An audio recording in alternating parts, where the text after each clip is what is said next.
2-3 waktu ni. Pagi tadi jadi ni jadi. Entah ada orang, tak ada orang. Tak ada orang pun tak apa, insya-Allah. Baik, baik.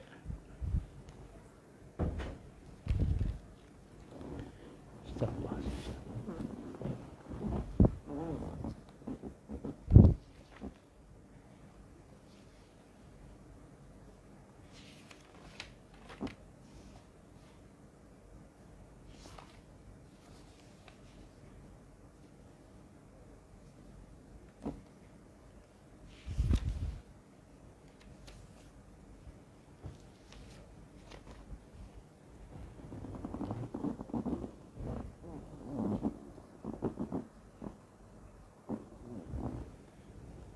Boleh dengar, insya-Allah.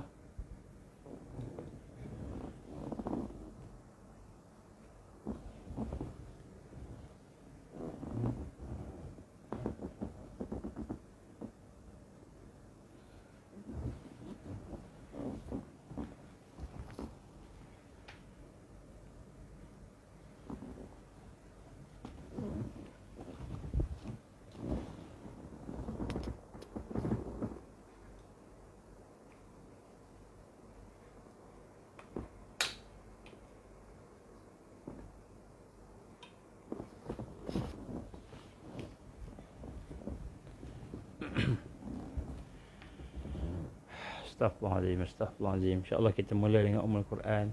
Al-Fatihah. A'udzubillahi minasyaitonirrajim. Bismillahirrahmanirrahim. Alhamdulillahi Rabbil Alamin. Ar-Rahmanirrahim. Maliki yaumiddin. Iyyaka na'budu wa iyyaka nasta'in. Ihdinas siratal mustaqim. Siratal ladzina an'amta 'alaihim ghairil maghdubi 'alaihim waladdallin. Amin. أعوذ بالله السميع العليم من الشيطان الرجيم بسم الله الرحمن الرحيم إن الحمد لله نحمده ونستعينه ونستهديه ونستغفره ونعوذ بالله من شرور أنفسنا ومن سيئات أعمالنا من يهده الله فلا مضل له ومن يضلل فلا هادي له أشهد أن لا إله إلا الله وحده لا شريك له وأشهد أن محمدا عبده ورسوله قال رب اشرح لي صدري ويسر لي أمري واحلل عقدة من لساني يفقهوا قولي رب زدني علما أما بعد. Assalamualaikum warahmatullahi wabarakatuh. Alhamdulillah, pertama-tama marilah sama-sama kita memperdalamkan ikhlas kita, syukur kita kepada Allah Subhanahu Wa Taala, sabar kita kepada Allah. Marilah sama-sama kita menundukkan hati-hati kita, menundukkan diri kita ini kepada Allah dengan kita membetulkan niat kita, membetulkan matlamat hidup kita, insya-Allah. Marilah sama-sama kita tajdid iman kita, perbaharui iman kita dengan kalimah syahadah. A'udzubillahi minasyaitonirrajim. Bismillahirrahmanirrahim. Bismillahirrahmanirrahim. Bismillahirrahmanirrahim. Asyhadu an la ilaha illallah wahdah. Asyhadu an la ilaha illallah wa asyhadu anna Muhammadar Rasulullah. Asyhadu an la ilaha illallah wa asyhadu anna Muhammadar Rasulullah. Asyhadu an la ilaha illallah wa asyhadu anna Muhammadar Rasulullah. Kita panjatkan selawat dan salam kepada Rasulullah sallallahu alaihi wasallam, kerana dengan keizinan Allah kita diberikan kesempatan untuk kita sama-sama berada dalam suasana Islam, dalam suasana beriman dan suasana beramal, dan alhamdulillah kita dalam suasana bulan Ramadan. Jadi kalau tuan-tuan perasan, tuan-tuan puan-puan perasan, tadi ada majlis sebenarnya yang bermula daripada pukul 11 lebih kurang lah. Pukul 11 tu baru berkumpul.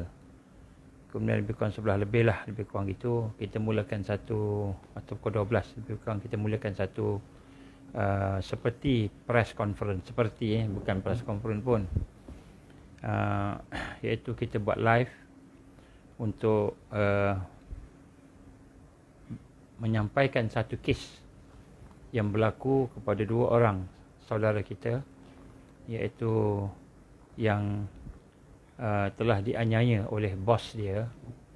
Dia ni dua orang ni bodyguard kepada seorang toke Cina lah, yang dia tak izinkan dua tu berpuasa, tak izinkan dua tu sembahyang. Dia paksa. Sebelum ni mereka ikut, malahan disuruh makan makanan yang haram. Babi ke arak dia suruh minum, disuruh. Jadi pada mulanya mereka ni orang yang tidak berapa ada kefahaman Islam, dia ikut. Tapi selepas berapa ketika mereka tak ikut, tak nak buat lah. Kemudian mereka dia dipaksa. Dan dua hari yang lepas dia dipukul. Sebab apa? Sebab mereka berpuasa. Mereka berpuasa. Dan kami telah buat sidang media. Mungkin sidang media tu tidak berapa jelas sangat. Sebab mungkin tidak ada persiapan lah. Tapi insya-Allah mungkin beberapa keterangan-keterangan yang kita tengok tu kita boleh faham lebih kurang lah. Jadi ini salah satu kes apabila Islam berada dalam keadaan gharib, dalam keadaan asing. Walaupun di negara kita, di Malaysia, tapi kita lihat orang-orang bukan Islam masih tak faham lagi tentang Islam. Dan mereka masih lagi merasakan bahawa mereka ni adalah bos, raja, boleh buat apa saja. Jadi isu ni bukan isu dua orang tu, tapi isu Islam itu sendiri. Jadi sebab itulah dia ambil perhatian yang besar oleh kawan-kawan NGO lah. InsyaAllah. Jadi minta maaf lewat, patutnya asal pukul 9.30 jadi pukul 10. Saya ingat pukul 9.30 buat sempat sebelum pukul 11, tapi tak sempat sebab nak kena bergerak. Pukul 10, lepas tu jadi pukul 2.30 jadi pukul 2 jadi 2.45 sekarang. Lebih kurang lah. Saya minta maaf atas penangguhan-penangguhan. Mudah-mudahan Allah ampunkan kelemahan kita. Sebab ada kes tadilah. Tuan-tuan dan puan-puan rahmati Allah, kita telah pun berada di hari yang ketiga, 3 Ramadan bagi mereka yang berpuasa 13 hari bulan. Bagi mereka yang berpuasa 12 hari bulan mungkin dah 4 hari lah. Ada yang puasa 12 hari bulan. Dan bagi mereka yang puasa 14 hari bulan baru 2 hari lah. Hari ni 15 hari bulan kan. Jadi tak apa, kita nak ikut pandangan mana pun tak apa. Jangan kita risau. Jangan kita takut dan bimbang. Yang penting kita ikut yang kita yakin. Sebab semua tu dia ada dia punya hujah dia. InsyaAllah malam ni saya akan sentuh lah. InsyaAllah malam ni saya akan sentuh. Sebab nampak kegelisahan di kalangan kita ni, seolah-olahnya perkara ni suatu perkara yang cukup besar. Sebenarnya perkara yang paling besar bukanlah perkara yang khilaf. Perkara yang khilaf ni maknanya perkara yang ada perselisihan ulama'. Perselisihan pandangan ulama'. Jadi kita tak perlu nak risau sangat. Tapi insyaAllah malam ni kita akan bincang lah. Saya akan cerita pasal ikhtilaf, perselisihan di kalangan ulama' dan sebagainya. Bagaimana sikap kita. Sebab memang kita kadang-kadang rujukan kita tu mungkin tidak faham akan fiqh. Jadi menyebabkan kita gelisah. Kalau kita faham, kita tak gelisah. Kita tenang aja, insyaAllah. Jadi insyaAllah salah satu daripada matlamat dalam bulan puasa ini ialah untuk melahirkan taqwa. Ini matlamat yang paling besar. Ya ayyuhallazina amanu kutiba alaikumus syiyam kama kutiba alal ladzina min qablikum la'allakum tattaqun. Wahai orang beriman, sesungguhnya diwajibkan ke atas kamu berpuasa sebagaimana diwajibkan ke atas orang sebelum kamu, supaya kamu bertakwa. Jadi di sinilah kita lihat perkara yang pertama sekali ialah takwa. Takwa. Maka ini adalah perkara yang saya nak sama-sama sentuh pada hari ini dalam konteks kita di akhir zaman. Kerana tuan-tuan, puan-puan sekalian, takwa inilah tanda ukuran bahawa kita dekat dengan Allah. Kita dekat dengan Allah ni takwa. Jadi inna akramakum indallahi atqakum. Inna akramakum. Sesungguhnya yang paling akram, yang paling mulia, yang paling dekat dengan Allah adalah orang yang bertakwa di kalangan kamu. Jadi sebenarnya segalanya tu ukurannya takwa. Sejauh mana kita boleh bertakwa kepada Allah Subhanahu Wa Taala, maka sejauh itulah proses tarbiyah, proses dakwah, proses jihad itu berjalan. Sejauh mana peningkatan kita, sejauh mana takwa kita kepada Allah. Jadi ini yang kita nak kena tengok dalam diri kita. Kadang-kadang kita cakap takwa. Saya ni bertakwa, tapi sebenarnya banyak benda yang kita tidak bertakwa. Contohnya macam kita kata mata kita. Mata tak jaga, tak takwa lah. Telinga tak jaga, tak takwa lah kan. Hati tak jaga, tak takwa. Jadi itu contoh. Jadi hari ini kita akan tengok satu definisi yang mungkin kita boleh jadikan sebagai persiapan kita untuk Ramadan pada kali ini. Bagaimana yang Allah SWT telah berfirman dalam surah An-Nur ayat 25, kalau tak silap saya ayat 25. Allah gambarkan dalam Al-Quran, a'udzubillahi minasyaitonirrajim, wa may yuti'illaha wa rasulahu wa yakhshallaha wa yattaqihi fa ulaika humul faizun. Wa may yuti'illaha wa rasulahu, dan siapa yang taat kepada Allah dan Rasulnya, wa yakhshallaha, dan dia bertakwa, wa yakhshallah, yang takut kepada Allah, wa yattaqhi, dan dia mengawal, menjaga diri dia, bertakwa. Fa ulaika humul faizun. Mereka itulah orang-orang yang berjaya. Jadi ayat ini menjelaskan kepada kita bahawa orang yang taat kepada Allah dan Rasul, orang yang khasyah, yang takut bimbang gerun dengan Allah, dan orang yang menjaga diri dia, yattaqih. Yattaqih ni ialah orang yang menjaga diri dia, yang mengawal, bertakwalah. Mereka lah yang berjaya. Jadi dalam kitab Min Wasaya Rasul, Min Wasaya Rasul, yang ditulis oleh Syekh Taha Abdullah Afifi, dia telah mendefinisikan takwa ini secara umum 3. Ini kita nak tengok sebagai persiapan kita. Apa kata Syekh Taha Abdullah Afifi ni? Dia kata makna yang pertama daripada ayat ini, sebenarnya takwa ni ada macam-macam, dia ada banyak definisi, tapi kita nak ambil yang fokus pada ayat ni. Ayat surah An-Nur ayat 25, kalau tak silap saya lah. InsyaAllah yang pertama sekali, definisi yang dikatakan takwa ni, maknanya kita hari ni apa yang kita nak dapat dalam puasa, sembahyang kita, perjalanan hidup kita bulan Ramadan ini, disebut ialah al-khasyah wal haibah. Khasyah ni takut dan gerun kepada Allah Subhanahu wa Ta'ala. Jadi takwa ni bermakna dalam hati kita ada satu perkara yang kita bimbang, yang kita takut. Yang kita bimbang, yang kita takut, dan kita merasa haibah, rasa kehebatan Allah. Jadi nombor satu, tuan-tuan dan puan-puan Allah, kalau kita berfikir sungguh-sungguh, kita meneliti sungguh-sungguh, kita akan dapati orang yang beriman ini, kalau ditanya pada dia, kan,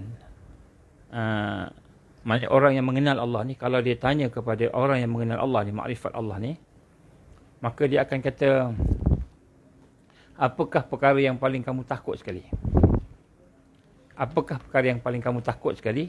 Maka dia akan jawab, perkara yang aku paling takut ialah kemurkaan Allah.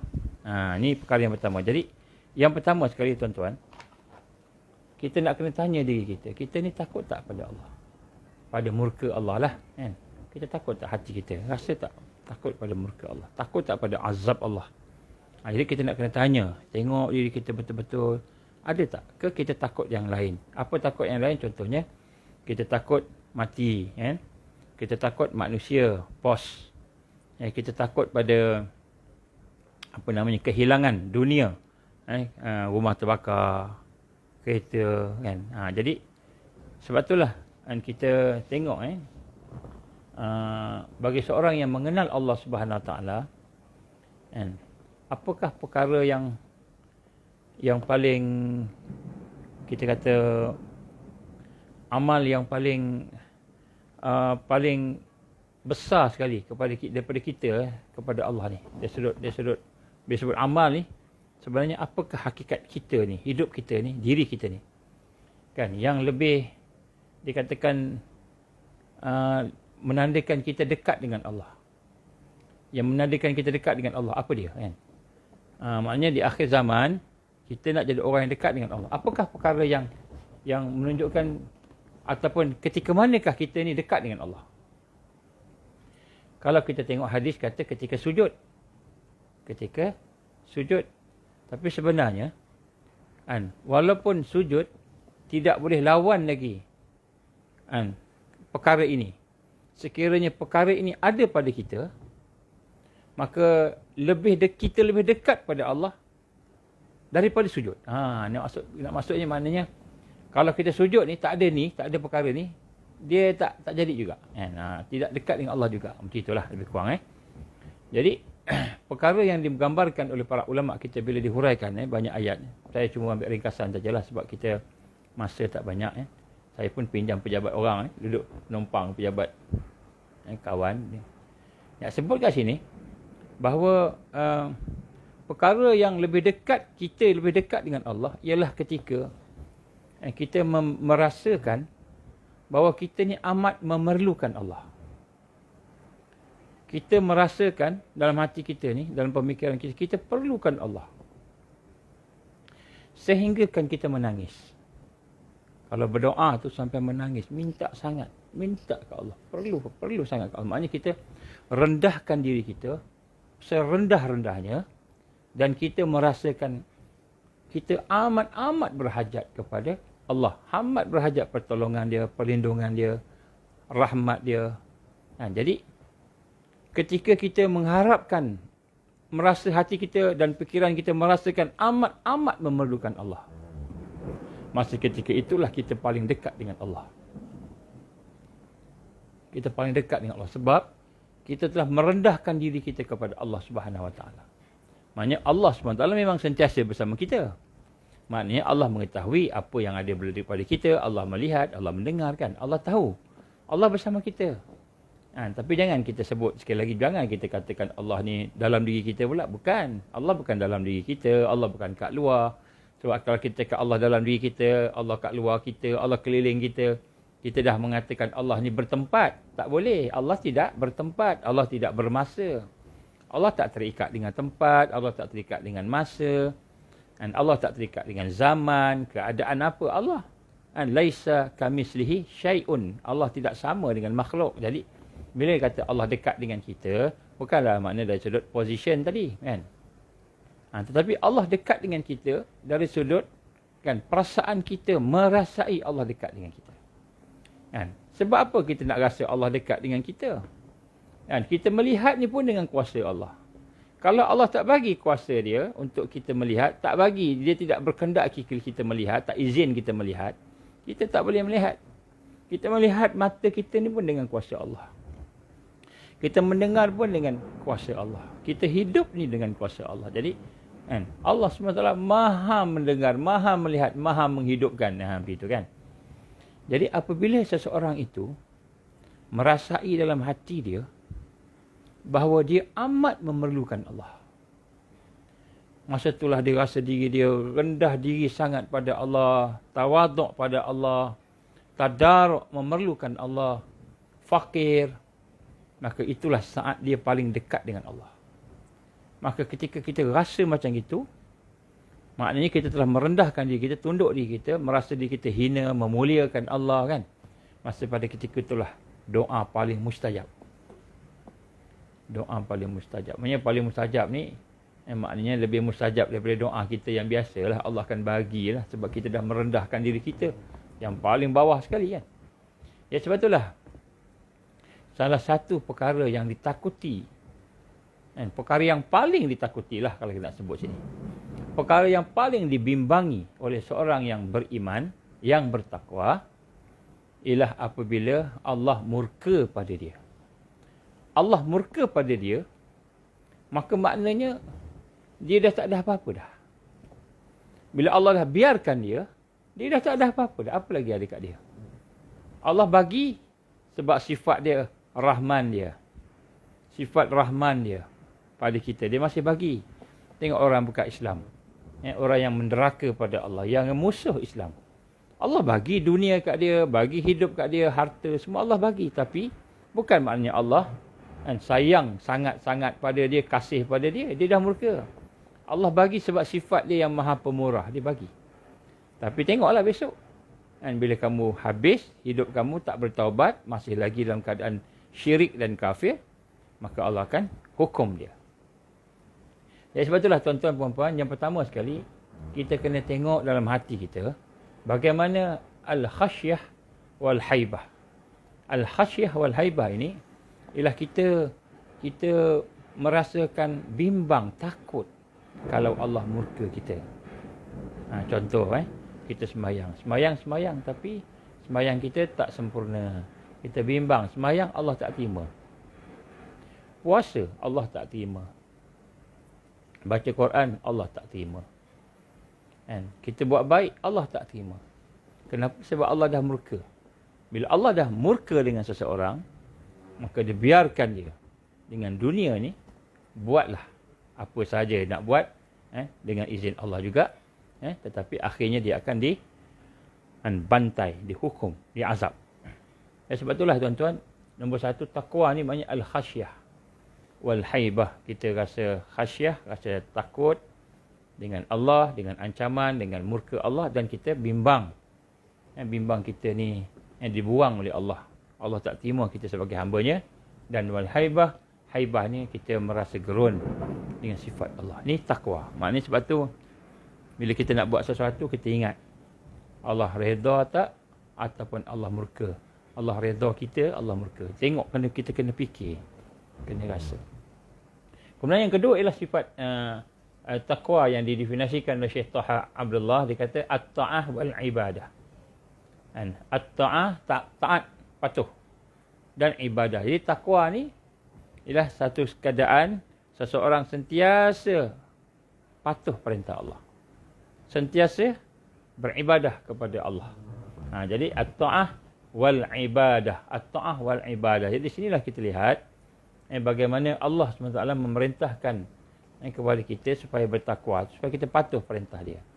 Jadi inilah yang kita menjadi satu dilema. Bagi dilema. Kenapa? Sebab dalam diri kita ada satu dorongan, ada satu kehendak. Iaitu kehendak itu datang daripada syahwat, datang daripada nafsu. Yang mana dia mengajak kita kepada keluar daripada perintah Allah. Ada, memang ada. Tak boleh lari lah kan. Jadi sebab itulah kita nak kena tengok sentiasa tentang at-ta'ah wal ibadah. Adakah kita ni taat kepada Allah atau taat pada nafsu, pada syahwat. Jadi ini kita nak kena tengok. Jadi ini maksud takwa. Dan kemudian beribadah. Semua yang kita lakukan mesti ibadah. Sebab Allah perintah kita supaya beribadah pada dia. Dia jadikan kita untuk beribadah pada dia. Kemudian yang ketiga ialah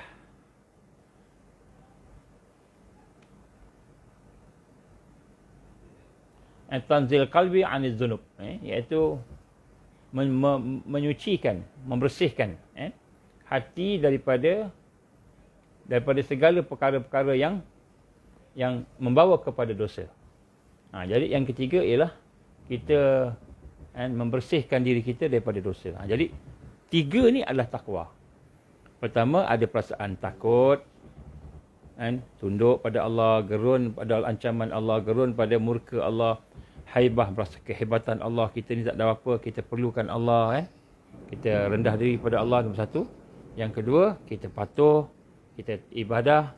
Nombor tiga, kita cuba cari jalan supaya kita membersihkan diri kita daripada dosa. Jadi kalau seorang itu sembahyang Allahu Akbar, tetapi dia membiarkan dosa dalam sembahyang berterusan. Contoh apa dosa dalam sembahyang? Dia biarkan dia lalai. Dia baca Bismillahirrahmanirrahim, Alhamdulillahirrabbilalamin. Dia baca Fatihah, kan? Baca Fatihah tapi otak dia menerawang tempat lain. Lalai. Maknanya dia tidak membersihkan dosa dia di dalam solat. Maka dia tidak bertakwa. Dia belum bertakwa lagi. Jadi dia beribadah tapi tidak cukup takwa tadi tu. Dia ibadah tu salah satu daripada maksud takwa tadi. Tapi bila dia tak bersihkan dosa dia, maka dia tidak lagi sempurna takwa dia. Jadi 3 perkara ni digambarkan Syekh Taha dan Abdullah Afifi. Apabila kita melihat pada 3 perkara ini, maka kita boleh cuba buat satu kesimpulan. Ataupun kita boleh buat satu bentuk kita kata fakta-fakta, kita kata poin-poin lah untuk kita jadikan pengajaran. Yang pertama sekali, bahawa daripada 3 perkara ini, dia meliputi perkara yang zahir dan batin. Zahir dan batin takwa ni. Tapi yang lebih utama ialah yang ada di dalam. Ya, sebab tu kita dengan Allah ni nak kena ada perasaan. Sebab tu hari ni tuan-tuan perempuan, saya nak cadangkan kita ni, tengok hati kita, perasaan kita. Perasaan kita ni boleh tak berinteraksi dengan Allah Subhanahu Wa Taala? Sayang kita, marah kita, sedih kita, kan? Duka kita, suka kita, boleh interaksi dengan Allah tak? Kalau boleh, alhamdulillah. Kalau tak boleh, kita kena tingkatkan. Kalau kita dah boleh tingkatkan, katakan marah kita memang kerana Allah. Tapi tengok sayang pula, mungkin sayang kerana bukan Allah, bukan kerana lain. Kita kena tangkap, tingkat lagi. Baik, untuk itu saya nak ringkaskan di sini. Ada beberapa perkara, kurang-kurangnya ada 3 perkara lah, 3 perkara yang sebenarnya menjadi persiapan para sahabat Nabi dahulu, yang ketika mereka duduk dalam tarbiyah Rasulullah sallallahu alaihi wasallam apabila mereka masuk dalam bulan Ramadan. Masuk dalam bulan Ramadan ni ada 3 persiapan jiwa mereka. Yang pertama sekali, apakah yang ada dalam hati para sahabat ialah mereka ini masuk bulan Ramadan, ada satu matlamat dia, ada satu cita-cita dia. Duduk dalam bulan Ramadan ni apa? Iaitu dia nak mendekatkan dirinya kepada Allah Subhanahu Wa Taala. Jadi yang pertama, dia nak mendekatkan dirinya kepada Allah Subhanahu Wa Taala. Apa maksud mendekatkan diri kepada Allah tadi? Maknanya dia nak lebih kenal Allah, lebih sayang Allah, lebih bersungguh-sungguh mendekati Allah dalam ibadah dia dan sebagainya. Jadi pertama sekali, bila masuk bulan Ramadan ni, perkara yang penting untuk kita sama rasa ialah bahawa kita ingin, cita-cita kita dalam bulan Ramadan ni nak dekat Allah, nak takarub kepada Allah Subhanahu Wa Taala. Ini penting. Kenapa? Kerana kadang-kadang kita nampak ibadah je. Kita baca Quran sampai khatam 3 kali dalam bulan Ramadan. Kita sembahyang 20 rakaat tarawih, tambah lagi tahajud. Kita buat macam-macam ibadah. Tapi kita tanya dalam diri kita, adakah dengan ibadah tu kita semakin dekat ataupun tidak dengan Allah? Semakin kita takarub tak dengan Allah? Jadi kalau kita tidak takarub, maknanya ibadah tu tidak mencapai objektif cita-cita kita nak masuk dalam bulan Ramadan. Jadi sebab itulah tuan-tuan, kita nak kena tengok, untuk kita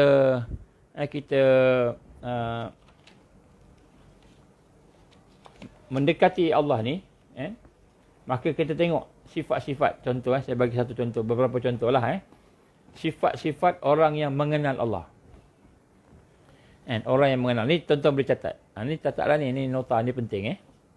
Yang pertama sekali, orang yang mengenali Allah, kan, orang yang kenal Allah ni cita-cita nak dekat Allah ni. Kita nak tengok sifat orang yang kenal Allah ni. Antara semalam saya dah sebut dah sebahagian. Ni saya nak sebut lagi supaya kita mengenal orang yang ma'rifatullah. Yang pertama sekali, orang yang mengenal Allah ini, apabila ditanya pada dia, apakah perkara yang paling membahagiakan dia? Minta maaf. Apakah perkara yang dia nak? Dalam dunia ni, apa yang kita nak?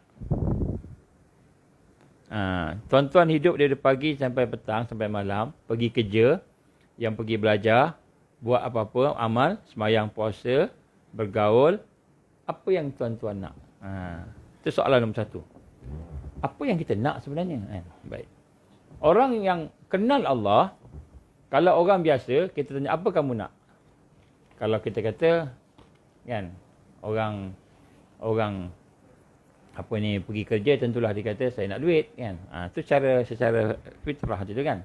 Tapi orang yang mengenal Allah Subhanahu Wa Taala, bila dia tanya apakah yang dia nak, maka dia akan kata apa yang Allah nak pada dia, itulah yang dia nak. Macam itu. Apa yang Allah nak, itulah yang dia nak. Contoh, kalau Allah Subhanahu Wa Taala menentukan dia miskin, maka dia akan jadi seorang miskin yang bersabar. Seorang miskin yang bersabar. Bukan maknanya dia tak bekerja, bukan maknanya tidak berusaha, bukan. Tapi maknanya kemiskinan itu, suasana miskin itu menjadikan dia seorang yang bersabar.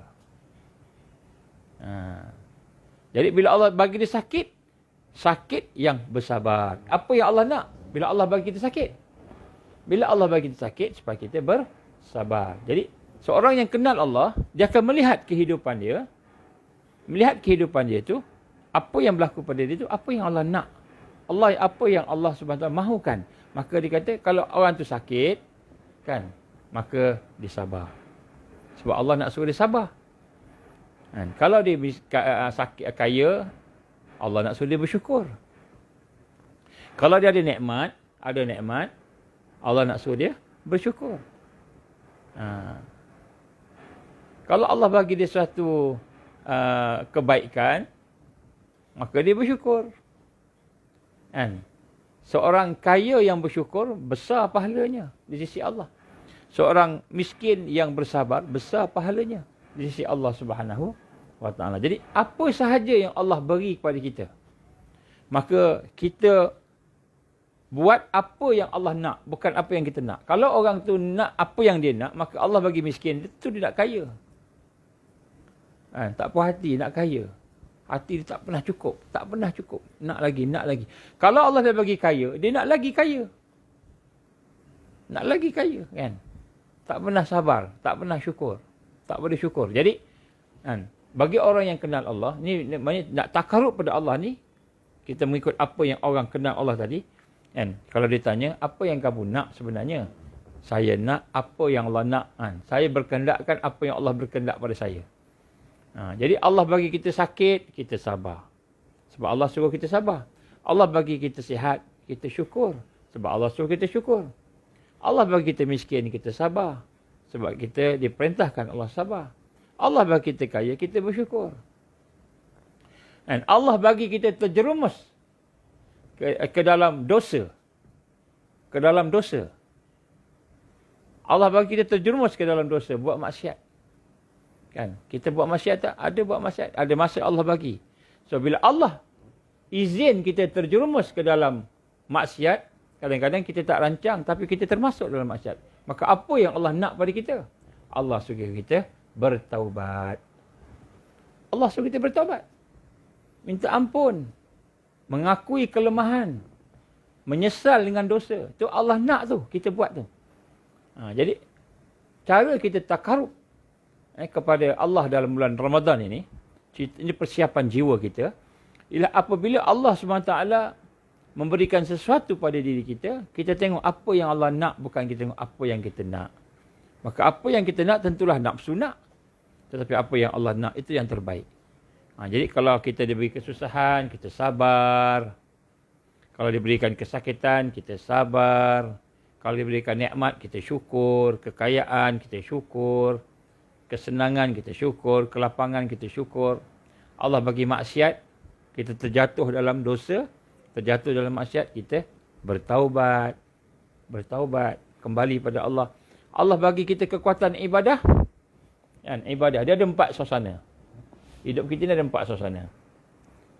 Yang pertama sekali, suasana susah.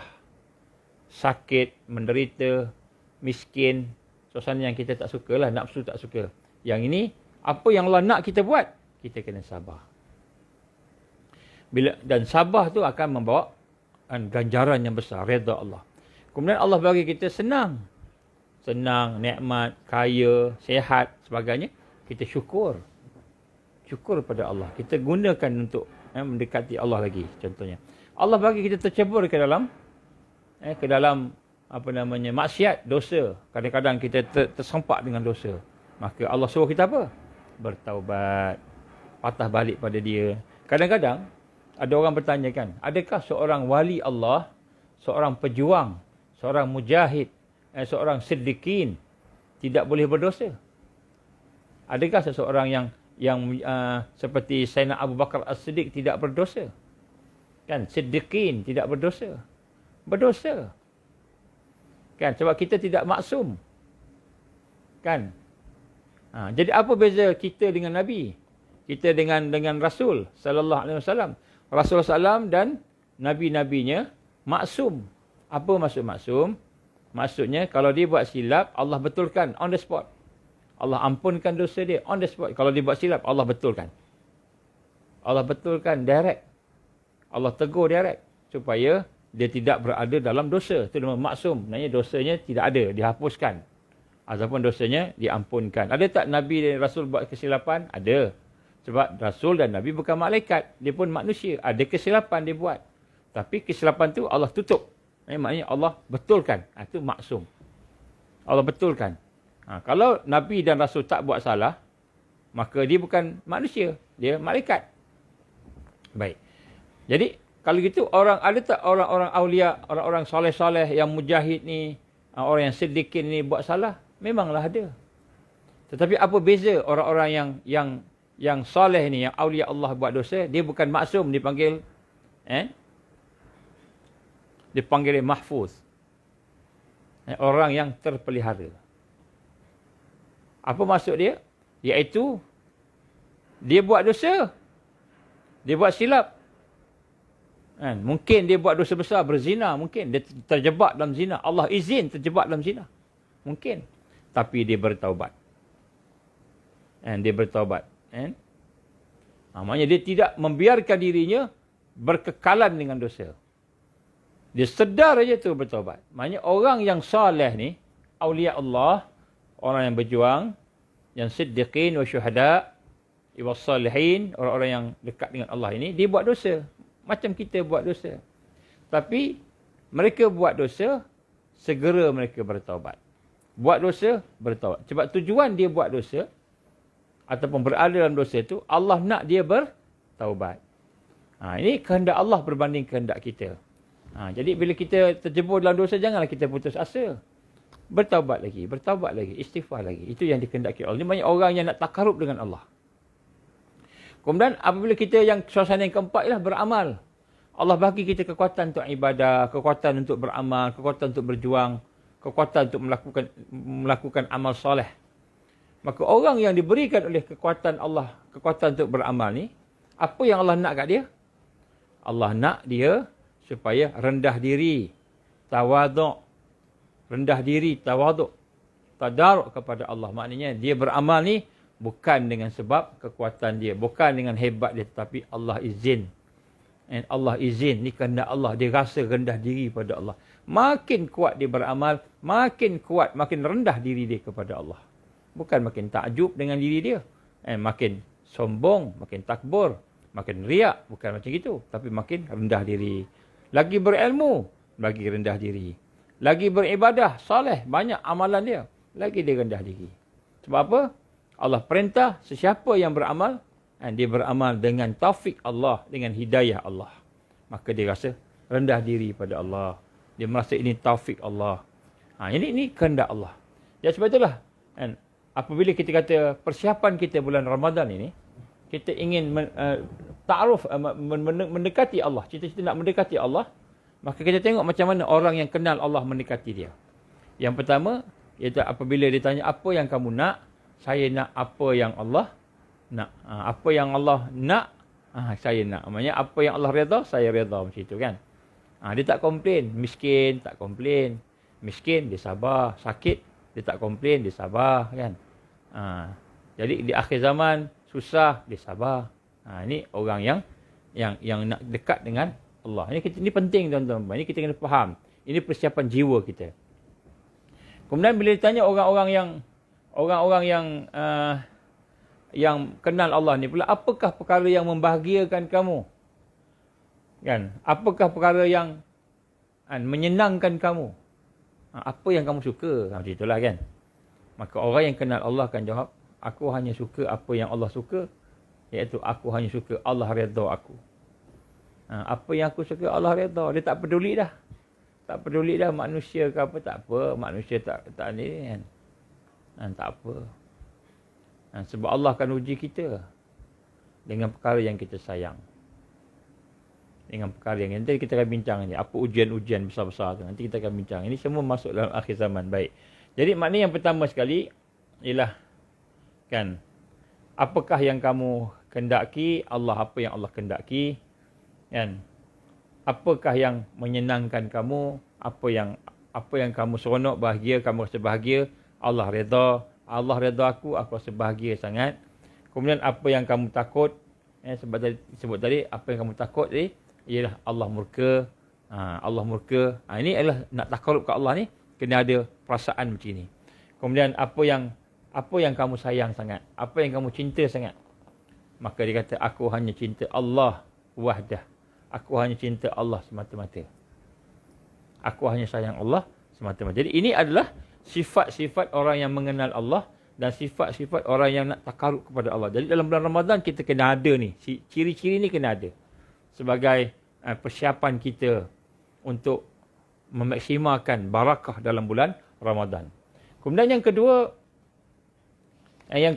apa yang perlu kita persiapkan dalam diri kita ini ialah kita kena bersihkan diri kita daripada dosa dan kelemahan. Yang kedua, kita kena bersihkan diri kita daripada dosa dan kelemahan. Maknanya, dalam bulan Ramadan ini, bagaimana yang digambarkan oleh hadis Rasulullah SAW, saya kira perbualan antara Nabi dengan Sayyidina Ali, radhiyallahu anhu, dikata apa? Ya Rasulullah, apakah perkara yang amal paling penting dalam bulan Ramadan ni? Apa amalan paling penting?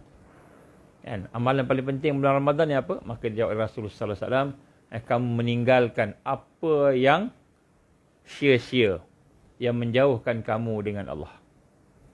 Jadi kita meninggalkan benda yang sia-sia dalam hidup kita, yang menjauhkan kita dengan Allah, itulah merupakan amalan yang paling tinggi. Tinggi dalam bulan Ramadan. Jadi kita tinggalkan perbuatan-perbuatan yang dosa, mungkar. Jadi yang kedua ni, bila masuk bulan Ramadan ni, Allah bagi kita peluang untuk diampunkan dosanya.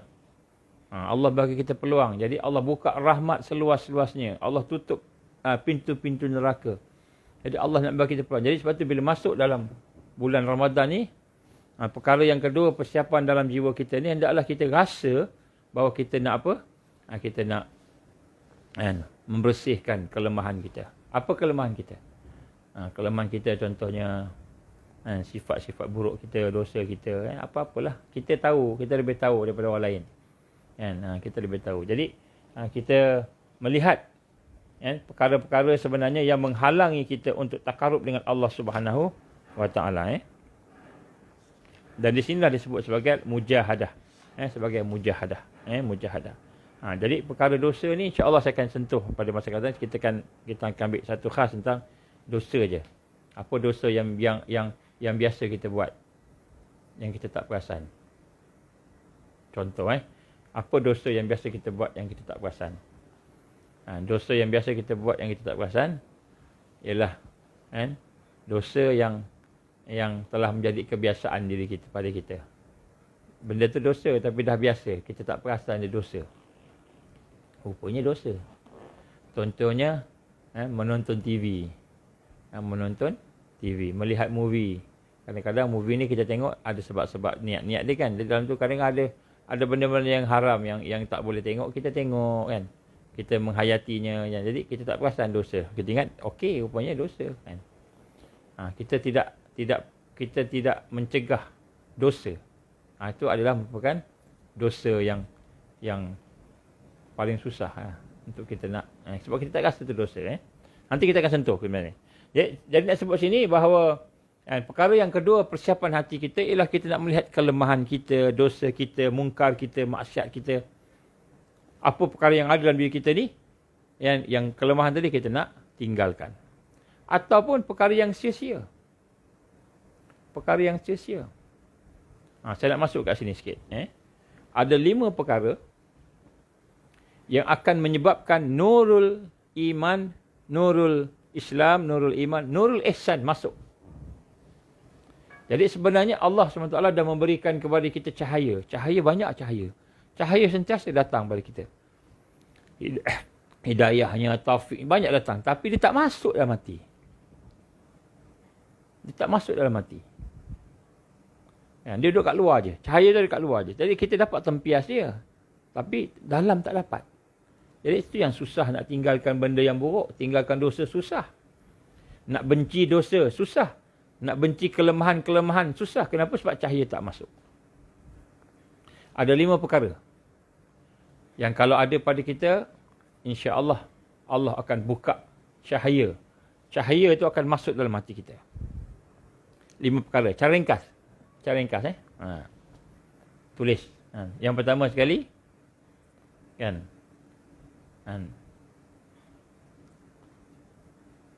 Aksarul zikr. Memperbanyakkan zikrullah. Yang pertama. Zikir apa yang paling penting kita nak banyakkan? La ilaha illallah. La ilaha illallah. Banyakkan. Ini bila kita memperbanyakkan zikir tadi, mungkin mula-mula kita 100, lepas tu 200, lepas tu 500, lepas tu 700, lepas tu 1000, lepas tu 10,000. Apa zikirnya? La ilaha illallah, la ilaha illallah. Jadi apabila kita memperbanyakkan zikir, ini adalah merupakan huraian para ulama kita lah. Digabungkan daripada imam-imam, ada Imam Ghazali, Ibn Taymiyah, Ibn Qayyim, ada lagi, siapa lagi? Syekh Junaidi, Al-Baghdadi dan sebagainya lah. Gabung-gabung, ada 5 benda. Imam Ahmad Ibn Atta'illah dalam Hikam. Campur-campur saya gabung-gabung ni. Ada 5 perkara ni. Cahaya akan masuk dalam hati. Ini amalan para ulama kita, salafus salih. Yang pertama sekali ialah zikran. Zikir kasir yang banyak. Iaitu la ilaha illallah. Sebab tu la ilaha illallah ni penting. La ilaha illallah, la ilaha illallah. Tapi janganlah la ilaha illallah setakat la ilaha illallah kat lidah dengan kat hati je. Tapi kita bersama dengan perasaan kita. Mula-mula tak boleh, susah. Mula-mula memang susah. Tapi lama-lama kita boleh baca dengan perasaan kita. Apa dia perasaan kita? Contohnya, saya dah sebut dah sebelum ni, kalau kita tengok, tidak ada yang tengok sesuatu tu, tidak ada yang menjadikan melainkan Allah, tidak ada yang memberi rezeki melainkan Allah. Itu. Tidak ada yang memuliakan melainkan Allah, tidak ada yang maha berkuasa melainkan Allah, tidak ada yang menghidupkan melainkan Allah. Tidak ada yang mematikan melainkan Allah. Tidak ada yang sakitkan melainkan Allah. Tidak ada berezeki. Jadi kita merendangkan maksud kalimah la ilaha illallah tadi. Kena banyak lagi bagus. Kata Nabi apa? Zikir ini boleh tajdid iman kita.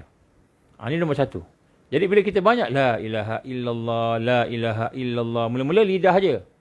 Proses dia. Lepas tu dia turun ke hati. Hati pun sebut. Lidah sebut, hati sebut. La ilaha illallah, la ilaha illallah. Lepas tu dia akan pergi kepada roh kita. Roh kita. Roh kita ni maknanya dia akan ada perasaan. Kita mula rasa. Syukur, tidak ada yang memberikan nikmat melainkan Allah. Kita timpa balak, tidak ada memberikan balak melainkan Allah. Al-Qahar, Allah Maha Perkasa. Al-Jabbar, Allah Maha mengalahkan. Al-Muntaqim, Allah Maha menyiksa, contohnya. La ilaha illallah, tidak ada yang mengawasi melainkan Allah. Jadi maknanya bila sampai kepada perasaan tu, dia akan jadi zikir, zikir uddaim, zikir yang berterusan. Jadi apabila kita telah mula memperbanyakkan zikir tadi, la ilaha illallah tadi, maka insya-Allah digambarkan oleh Rasulullah SAW akan tajdid iman kita. Apa maksud tajdid iman? Cahaya akan masuk. Cahaya akan masuk. Ini nombor 1. Nombor 2, aksarul salawat. Yang nombor 2, banyakkan salawat. Banyakkan selawat kepada Rasulullah SAW. Jadi sebelum ni cahaya banyak kat luar.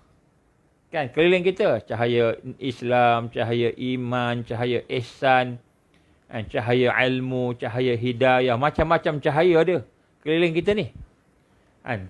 Tapi bila kita banyak selawat, banyak zikir la ilaha illallah, banyak selawat, maka dia akan masuk dalam tubuh kita. Masuk dalam hati kita. Sebab tu kita kena banyakkan selawat. Allahumma salli ala Muhammad wa ala alihi wa sallim contohnya. Allahumma salli ala Muhammad wa ala alihi wa sallim. Itu paling ringkas. Allahumma salli wa sallim ala Muhammad. Ikutlah. Allahumma salli ala Sayyidina Muhammad wa ala ali Sayyidina Muhammad kama sallaita ala Sayyidina Ibrahim wa ala ali Sayyidina Ibrahim ila akhir. Ikutlah. Banyakkan selawat. Kalau boleh, mulakan dengan 100. 1,000. 2,000. Ada orang buat sampai satu hari 10,000. Selawat. Selawat ni banyak dia punya kebaikan. Contohnya, Allah akan jadikan kita, Allah akan ampunkan dosa kita. Kan? Kita sekali selawat, Allah akan selawat kepada kita 10 kali. Maksud selawat tu bukanlah awak ucapkan selawat kat kita, tak. Tapi Allah akan bagi kebaikan kepada kita. Ada 10 kebaikan. Nanti bila kita bincang selawat, nanti kita boleh bincang. 10 kebaikan tu, apa 10 kebaikan tu. Malahan dikatakan oleh Imam Al-Ghazali. Rahimallah, dia kata apa? Apabila Allah selawat kepada kita, Allah selawat kepada kita, Allah bagi kebaikan kepada kita. Bila kita selawat Nabi, bila Allah beri selawat kepada kita, maknanya Allah beri kebaikan kepada kita tadi. 10 kebaikan tu. InsyaAllah nanti kita akan bincang kemudian lah. 10 kebaikan tu. Maka lebih baik daripada seluruh amalan kita. Satu seumur hidup. Bila Allah dah bagi kita kebaikan selawat, Allah dah bagi kepada kita kebaikan tu, lebih baik daripada semua amalan kita. Sebab Allah yang bagi, bukannya kita buat. Allah bagi. Jadi selawat, banyakkan selawat. Ini bila kita banyak selawat, cahaya akan masuk. Lagi banyak cahaya akan masuk. Jadi bila cahaya masuk, apa berlaku kat kita? Ini tuan-tuan boleh ikut, boleh cubalah. Bila Allah dah bagi cahaya masuk, tuan-tuan akan mudah beribadah. Ringan badan nak ibadah. Nak bangun malam ringan. Nak bangun malam ringan. Nak zikir ringan. Nak Quran ringan bila dah cahaya masuk. Kemudian Allah akan bagi kita mudah tinggalkan dosa kita. Tinggal. Allah bagi mudah. Benci dengan dosa. Ini rahsia dia. Bila cahaya masuk. Kemudian kita dah tak fikir dah tentang dunia sangat. Kita akan fikir tentang akhirat. Kita akan fikir tentang alam barzah. Persiapan. Ini orang yang diberi cahaya masuk dalam badan. Dalam hati. Baik. Yang ketiga ialah kita bergaul dengan orang soleh. Kita mencintai dan bergaul dengan orang yang soleh dengan adab. Yang ketiga. Mencintai dan bergaul dengan orang soleh dengan adab. Yang ketiga. Maknanya kita sentiasa dalam keadaan mencintai orang yang soleh dan kita bergaul dengan dia dengan adab, dengan akhlak. Kalau kita bergaul biasa-biasa, maka kita kurang ajar dengan dia. Dengan orang soleh-soleh ni, orang baik-baik ni, tuan-tuan guru kita, kawan-kawan yang soleh contohnya, maka dia akan backfire kat kita balik. Kita akan kena balik.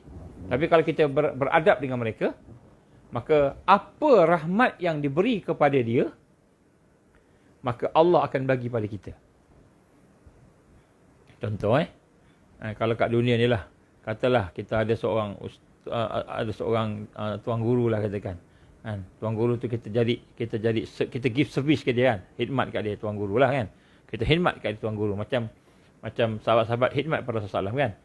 Jadi bila tuan guru tu pergi satu tempat, dia dapat makan sedap lah tuan guru ni. Penceramah, makan sedap. Kita boleh makan sama dengan dia. Dapatlah rasa kambing kari kambing ke apa ke kan. Sebab apa? Kita bersama dia. Ini contoh lah kan. Jadi apabila Allah memberi kepada seseorang soleh itu, seorang yang awliya Allah itu, yang dekat dengan Allah itu, Allah beri rahmat kepada dia, barakah pada dia, maka bila kita bergaul dengan dia, berbaik dengan dia, dan kita beradab dengan dia, maka Allah akan bagi sama pada kita. Ini apabila cahaya masuk. Cahaya masuk.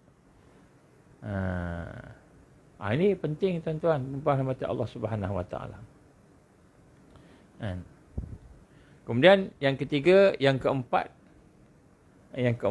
ialah apabila kita berusaha sungguh-sungguh meninggalkan kan perkara yang sia-sia, yang dosa yang saya sebut tadi.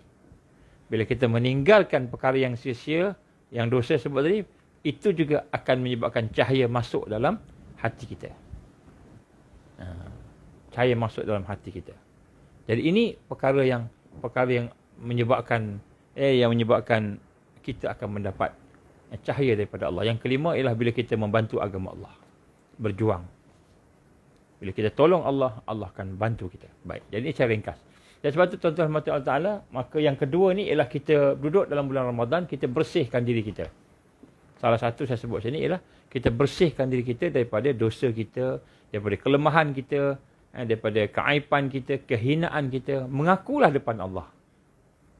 Mengaku depan Allah, ya Allah, aku dosa, aku sian-sian. Sebutlah depan Allah. Depan orang jangan sebut, depan Allah.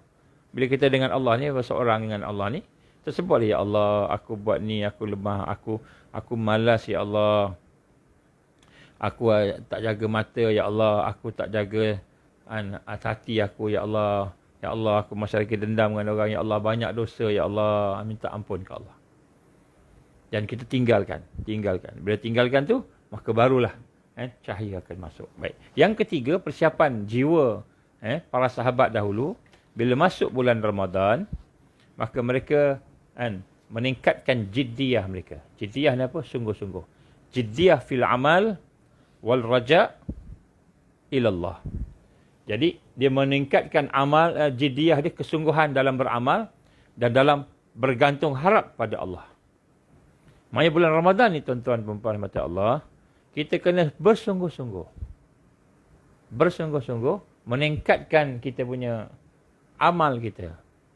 Ini persiapan hati. Maksudnya hati kita ni bersedia untuk beramal. Bersedia untuk ibadah. Bersedia untuk sembahyang. Hati kita, mind setting kita, kita punya hati, kita punya setup kita, hati kita rasa macam mana? Kita rasa bersitu, bercita-cita. Dan di sinilah dia berkaitan dengan apa yang digambarkan sebagai disebut iradah qawiyah. Iradah qawiyah. Iradah qawiyah ni apa? Kehendak yang kuat. Kehendak yang kuat. Jadi kita nak kena tengok bahawa kena ada ni. Jadi macam mana nak membina kehendak yang kuat ni, insya-Allah saya akan sambung besok kot. Pasal dia panjang. Dia panjang. Saya akan sambung besok. InsyaAllah. Jadi kita nak kena jiddiyah. Kena bersungguh-sungguh. Fil amal. Pada amal dan pada harapan. Harap. Jadi bila kita ada yang itu, insya-Allah kita akan ada kekuatan. Ni saya sebut hati kita. Hati kita rasa macam itu. Nak semayang, nak ni. Ni bulan Ramadan ni Allah gandakan. Gandakan amalan wajib jadi 70 kali ganda kan. Dan sebagainya. Jadi banyak benda-benda yang Allah bagi kepada kita. Jadi kita nak apa? Kita nak jadikan sebagai kita kata salah satu dari persiapan dia kita, insya-Allah. Saya rasa itu cukup untuk hari ini. Esok insya-Allah kalau ada keizinan Allah, kita akan sambung berkenaan dengan apa yang digambarkan dengan iradah qawiyah dan hamasah. Bagaimana kita nak membina kekuatan kehendak kita, iradah kita. Bagaimana kita nak membina kekuatan tu dalam keadaan kita hari ini berhadapan dengan berbagai halangan-halangan, berbagai perkara-perkara yang mengganggu kita. InsyaAllah kita akan bincang. Kalau ada Allah izin esok. Besok hari apa? Besok hari Jumaat. Besok saya travelling. Besok saya travelling. Kemungkinan besar saya ke Johor. Mungkin boleh jumpa dengan anak orang Johor, insyaAllah. Tapi kalau ada kesempatan saya akan buat untuk besok. Tak banyak pun sikit. Berkenaan dengan iradah, qawiyah dan hamasah. Yang mana perkara ini penting. Perkara yang mesti ada dalam hati kita. Dalam rangka untuk kita membina kekuatan, insyaAllah. Jadi itulah insyaAllah sikit sebanyak pada hari ini. Saya minta maaf hari ini sebenarnya agak kurang persiapan sikit. Sebab daripada pagi tadi saya keluar. Cuba berjumpa dengan kawan-kawan daripada pelbagai NGO. Kita berbincang. macam mana melihat kes dua orang tadi tu yang telah dipukul, telah ditampar, dipukul, dihina, dan kemudian bukan saja dia menghina dua orang tu, dia menghina juga Allah, dia menghina Islam, dia tidak membenarkan puasa sebagainya tadi.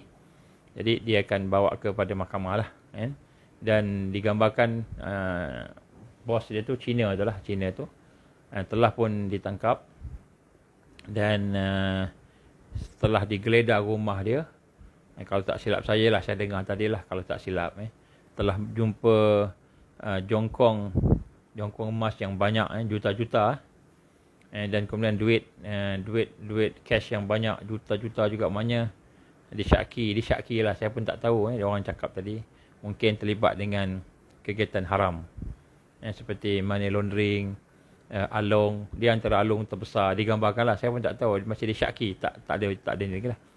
Jadi rupa-rupanya memang dia ada kita kata ada kekuatan fizikal lah, gangster dan sebagainya lah. Jadi sebab tu dia berani lah sampai mencabar Allah, mencabar Islam. Jadi insya-Allah perkara ini telah pun sampai kepada pihak berkuasa. Kita doakanlah supaya pihak berkuasa dapat melaksanakan tanggungjawabnya dengan telus, dan kemudian insya-Allah menjadi satu contoh yang baik lah kepada orang lain, supaya agama Islam tidak hina dengan senang macam itu, insya-Allah.